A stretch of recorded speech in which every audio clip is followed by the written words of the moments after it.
Isang nakakakilabot na website nagsistream ng footage mula sa mga IP cameras sa buong mundo. Kung hindi pa kayo nakukumbinsi na napaka-importanteng palit-palitan ng inyong mga passwords, baka ito na ang makakakumbinsi sa inyo ngayon. Isang website na tinawag na Insecam ang nagpapalabas ng mga feed mula sa mga IP cameras sa buong mundo. Isang mabilis na pag-browse sa site ang nagpapakita ng libo-libong mga video. Kabilang narito ang 3,359 na videos mula sa Mexico, 2,268 mula sa Netherlands, 3,825 mula sa France at 11,046 mula sa US.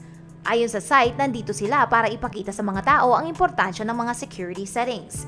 At ang kailangan lamang gawin ng mga tao ay palitan ng kanilang mga camera passwords para maging pribado ang kanilang mga cameras na sa ngayon ay public. Kahit na mukhang gusto nilang tumulong sa mga tao ay hindi namin maiwasang isipin na may pagka-creepy ang ganitong kumpanya na nangongolekta ng security footage mula sa buong mundo. Gusto nyo bang malaman kung sinong nagpapatakbo sa operasyong ito? Mahahanap nyo po ang taong ito sa Russia. Good luck!